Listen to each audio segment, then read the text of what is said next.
Hello dear students, कैसे आप लोग। उम्मीद करता हूं मजे में होंगे। आज से हम लोग ये स्टार्ट करने जा रहे हैं कैलकुलस का इंटीग्रल पार्ट। और आप सभी अच्छे से जानते हो कि हर टॉपिक एक दूसरे से इंटर रिलेटेड होगा, कहीं ना कहीं कुछ ना कुछ रिलेशन उनके बीच रहेगा ही। तो जैसे हमारा जो इंटीग्रेशन है वो डिफरेंशिएशन से रिलेटेड है। अगर डिफरेंशिएशन की कुछ बातें अपने को आती है, डिफरेंशिएशन आता है, तो इंटीग्रेशन समझना काफी इजी हो जाता है।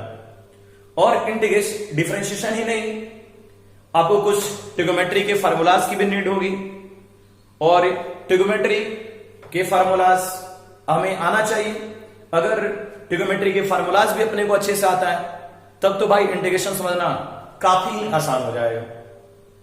तो चलिए स्टार्ट करते हैं इंटीग्रल पार्ट कैलकुलस का, और देखा जाए कि सर ये हमारा इंटीग्रेशन क्या है और इंटीग्रेशंस को हम लोग कैसे डिफाइन करते हैं।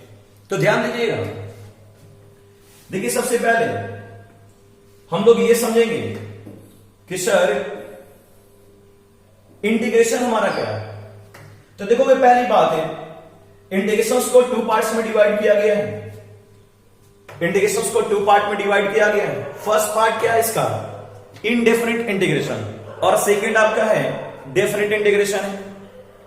अब सर हम लोग फिलहाल क्या डिस्कस करेंगे, इनडेफिनिट इंटीग्रेशन डिस्कस करेंगे कि डेफिनिट इंटीग्रेशन डिस्कस करेंगे। तो पहली बात मैं बोल रहा हूं कि सबसे पहले हम लोग समझेंगे कि सर इंटीग्रेशन क्या होता है। बहुत सारे बच्चे तो इंटीग्रेशन तो बना लेते हैं, उसके क्वेश्चंस भी उन्हें करने आ जाता है, लेकिन उनको यह पता नहीं होता कि सर इंटीग्रेशन क्या है, इंटीग्रेशन के यूजेस क्या है, इंटीग्रेशन को सर कैसे डिफाइन करेंगे। क्या बातें समझ में आ रही जो मैं बोल रहा हूं। हाँ, कि बहुत सारे बच्चे ना इंटीग्रेशन आसानी से सोल्व भी कर लेते हैं, लेकिन उन्हें यह पता नहीं होता है कि इंटीग्रेशन क्या है। आई थिंक आप लोग भी फिजिक्स में क्या इंटीग्रेशन सोल्व करते होगे, करते हो कि नहीं करते हो, करते हो ना। लेकिन आपको यह पता है क्या कि इंटीग्रेशन है क्या, इंटीग्रेशन के यूजेस क्या है। तो सबसे पहले हम लोग डिस्कस करेंगे कि सर इंटीग्रेशन क्या है, इंटीग्रेशन के यूजेस क्या है, आखिर इंटीग्रेशन का फॉर्मेशन किया गया तो क्यों भाई बनाया गया इंटीग्रेशन। बात आ रही पकड़ में कि आखिर इंटीग्रेशन का फॉर्मेशन किया गया तो क्यों किया गया, ये बातें समझना सबसे जरूरी है। तो चलो ध्यान दोगे, देखोगे। सबसे पहले मैं डिस्कस करने जा रहा हूं कि इंटीग्रेशन का फॉर्मेशन क्यों किया गया और इंटीग्रेशन के यूजेस क्या है, आखिर भाई ये इंटीग्रेशन है क्या। तो देखोगे, अगर मैं आपसे बोलता हूं कि चलो भाई ये एक ट्रायंगल है, ये एक ट्रायंगल है, आप इसकी एरिया फाइंड करो। काफी आसानी से आप इसकी एरिया फाइंड कर लोगे कि सर इसकी जो एरिया होती है सर क्या होती है, 1/2 into sir base into sir height होती है। क्या नहीं फाइंड कर लोगे क्या, बिल्कुल फाइंड कर लोगे। अगर यही मैं बोलता हूं आपसे, अगर मैं बोलता हूं कि चलो भाई ये क्या ना एक रेक्टेंगल है, इसकी एरिया फाइंड करो, तो आप बोलोगे सर इसकी भी एरिया फाइंड करना बिल्कुल इजी है। सर इसकी भी एरिया क्या आप काफी आसानी से फाइंड कर लोगे, बोलोगे लेंथ इनटू ब्रेथ होता है। और मैंने क्या दे दिया आपको, एक स्क्वायर दे दिया, स्क्वायर दे दिया। चलो भाई ये स्क्वायर है माना कि सर मैंने स्क्वायर दे दिया, तब तो आप बोलोगे सर इसकी भी एरिया मैं आसानी से फाइंड कर सकता हूं। और स्क्वायर की एरिया आप जानते हो क्या होता है भाई, साइड स्क्वायर। क्या होता है क्या, स्क्वायर के लिए। सर इसकी भी एरिया आप फाइंड कर सकते हो कि सर क्या हो गया, साइड स्क्वायर हो गया, राइट। अगर मैं आपको दे देता हूं एक सर्कल दे देता हूं, तो आप बोलोगे सर इसकी भी एरिया फाइंड करना काफी इजी है कि सर हम लोग इसकी भी एरिया ना काफी आसानी से फाइंड कर सकते हैं, पाई आर स्क्वायर। सर इसकी भी एरिया हम लोग फाइंड कर सकते हैं। क्या नहीं फाइंड कर लेंगे क्या, बिल्कुल फाइंड कर लेंगे। लेकिन अब बात यहां पे समझनी है कि ठीक है सर ये ट्रायंगल था, सर एरिया हम लोगों ने फाइंड कर लिया। ये सर रेक्टेंगल था, एरिया हमने फाइंड कर लिया। ये सर स्क्वायर है, हमने एरिया फाइंड कर लिया। ये सर सर्कल है, हमने एरिया फाइंड कर लिया।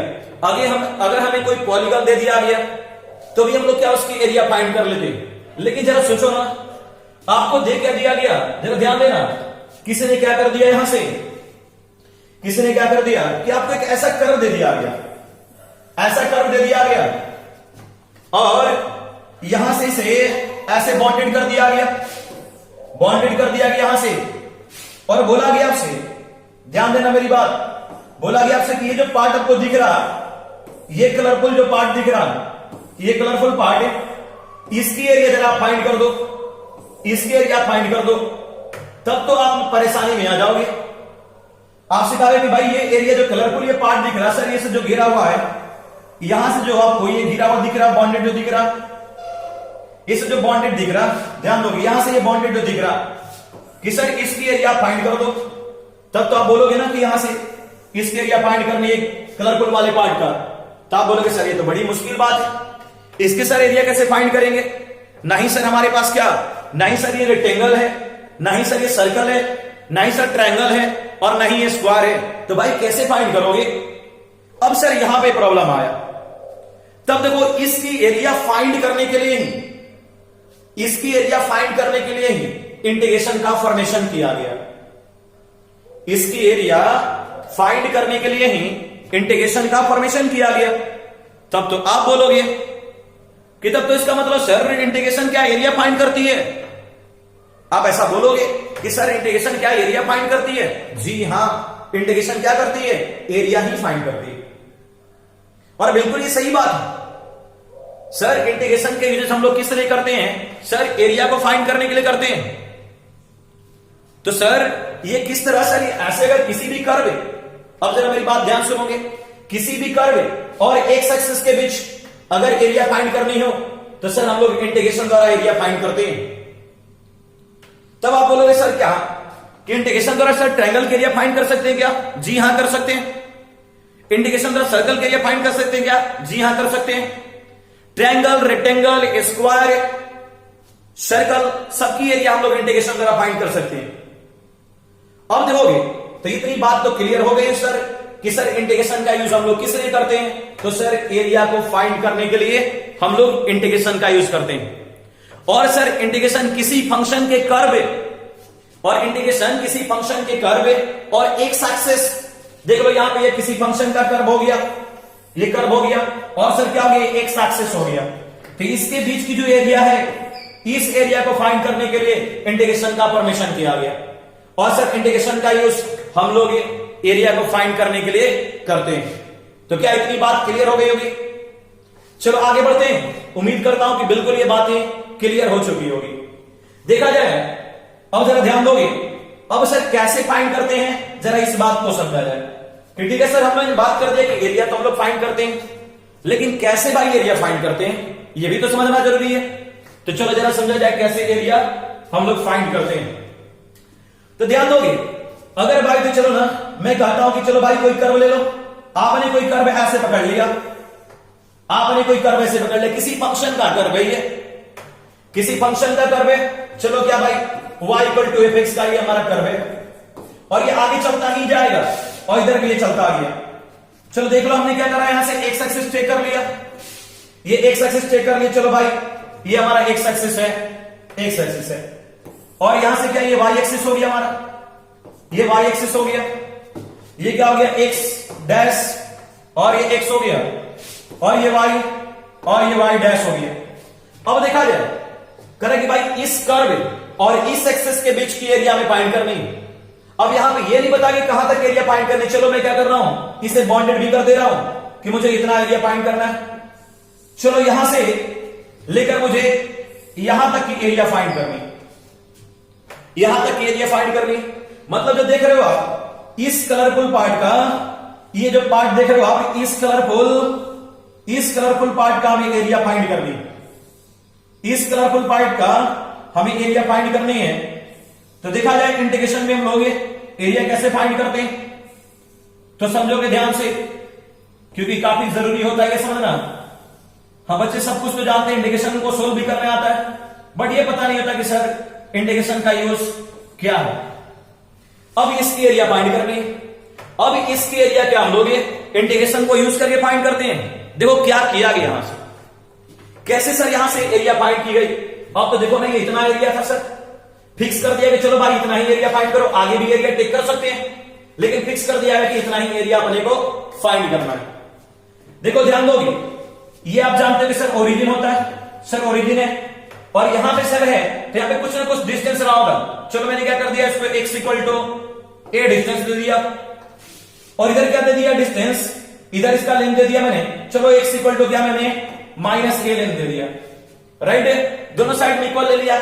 आप माइनस ए भी दे सकते हो, नहीं तो क्या अगर और भी कुछ हिस्सा करे तो आप दे सकते हो, बी भी लिख सकते हो, कोई दिक्कत वाली बात नहीं। आप इसे ना बी भी लिख सकते हो, आप सर इसे क्या बी भी लिख सकते हो। सर क्या है ये सर हमारा बी, इतना भी हम लोग लिख सकते हैं। क्या बात समझ में आ रहा? अब चलो ध्यान दोगे यहां से, सर इसे बी टेक एक्स इक्वल टू बी टेक कर लिया, एक्स इक्वल टू ए टेक कर लिया। अब करते क्या हम लोग कि सर ये जो पूरा जो एरिया है, देखो यहां से यहां तक एरिया है, हम लोग छोटे छोटे स्ट्रिप कट करते हैं, छोटे छोटे स्ट्रिप कट करते हैं। अब आपको लगे सर कैसा स्ट्रिप, ध्यान दोगे हम लोग very very small rectangular strip cut करते हैं।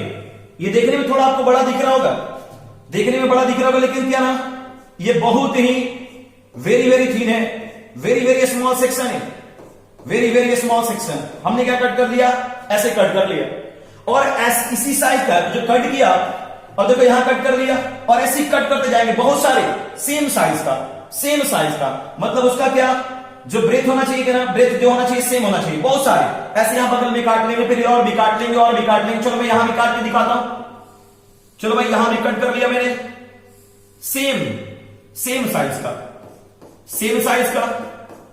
तो ध्यान दोगे सर ये इसका ब्रेथ क्या हमने डीएक्स टेक कर लिया, ये भी क्या हमारा डीएक्स हो गया, ध्यान दोगे यहां भी डीएक्स ले लिया, और ऐसे ही बहुत सारे कट कर लेंगे और भी कट कर लेंगे बहुत सारे, और कट करते जाएंगे। और सर देखो कट कर रहे हैं तो ध्यान देना मेरी बात है कि सर आप बोलोगे सर ऐसा क्यों कट कर रहे हो, तो देखो ये मैं डीएक्स कट कर रहा हूं, वेरी वेरी थिन है, वेरी वेरी थिन। तो जब मैं कट कर रहा हूं ये स्ट्रिप, तो ये स्ट्रिप क्या बन जा रहा है, रेक्टेंगल बन जा रहा। अब आपको लगेगा सर ये रेक्टेंगल कैसे बन रहा है, सर तो हाइट ऐसी है कि सर रेक्टेंगल नहीं बन रहा, नहीं रेक्टेंगल बन रहा है। और कैसे रेक्टेंगल बन रहा है, तो सर ये वेरी वेरी थिन है। अगर बाय द आपने एक ऐसी थिन लाइन ड्रॉ कर दिया, क्या ये रेक्टेंगल फॉर्म में नहीं है क्या सर, रेक्टेंगल। तो वैसे ही क्या ये वेरी वेरी आपका थिन हो गया, वेरी वेरी थिन हो गया, ये वेरी वेरी थिन हो गया, तो क्या हो गया रेक्टेंगल बन गया। और मैं बहुत सारे रेक्टेंगल ऐसे कट कर लूं और उस रेक्टेंगल की एरिया फाइंड करके, सबको ऐड करता जाऊं, तो क्या फाइनली क्या टोटल एरिया निकल जाएगा। क्या बात आ रही पकड़ में, और बिल्कुल निकल जाएगा सर कि सर मैं ऐसे ही बहुत सारे पूरा थीम कट कर लिया, बहुत सारे स्ट्रिप और स्ट्रिप कट कर लिया। अब देखो ना स्ट्रिप कट करके उसकी एरिया निकाल लिया, क्योंकि रेक्टेंगल बन गया, उसकी एरिया फाइंड करके हमने ऐड कर दिया। अब ध्यान दोगे, आप बोलोगे सर ठीक है इसका ब्रेथ तो डीएक्स हो गया, लेकिन सर इसका लेंथ क्या होगा, तो सर लेंथ इसका क्या वाई, यहां भी लेंथ वाई, यहां भी लेंथ वाई। आप बोलोगे सर सबका लेंथ वाई, जी हां सबका लेंथ वाई। आप बोले सर कैसे, यहां तो लेंथ इतना ही है, यहां लेंथ सर थोड़ा और भी ज्यादा है, यहां लेंथ थोड़ा और बड़ा हो गया, सर सबका वाई आपने ले लिया, हां सबका वाई। सर क्यों है ये बात समझोगे, देखोगे आपका क्या ये एक्स एक्सिस पर एक्स की वैल्यू होती है, एक्स एक्सिस पर एक्स की वैल्यू होती है, जैसे जैसे सर एक्स की वैल्यू बदलेगी वाई की वैल्यू क्या खुद ब खुद बदल जाएगी।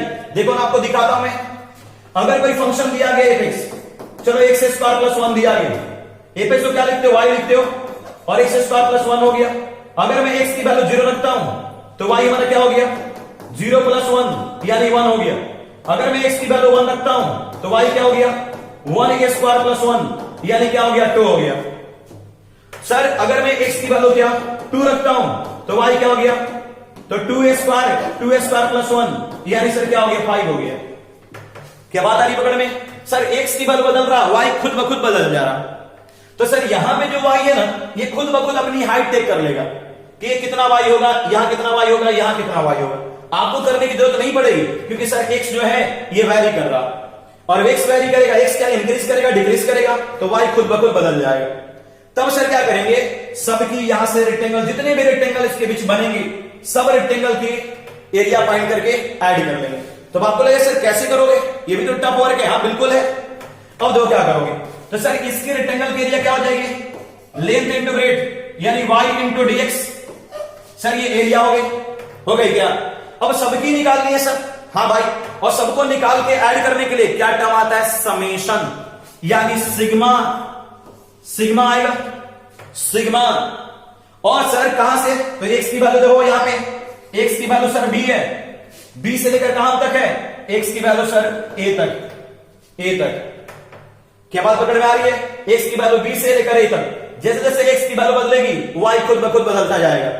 और आगे चल के इसे क्या नाम देते हैं, इसी समेशन को x to b, x equal to b to a, इसे और समेशन को क्या नाम देते हैं, इंटीग्रेशन a टू b, और ये y into dx, y into dx हो गया, y इंटू dx हो गया। अब ध्यान दोगे, ये y इंटू dx तो हो गया, लेकिन यहां पे हम लोग क्या लिख सकते हैं, जरा ध्यान दोगे यहां से कि सर ये जो हमारा y है ये तो हमारा एपेक्स भी है, तब तो सर इसे हम लोग क्या a टू b और एपेक्स इंटू सर हम लोग dx भी लिख सकते हैं। इतना क्या इतनी बातें क्लियर है? इतनी बातें बिल्कुल क्लियर है। तब देखोगे मैंने डिफिनेशन भी लिख रखा है कि integration is used to find area between graph of curve and X axis. It is a process of cutting up an area into a small section and then adding up areas to get total areas।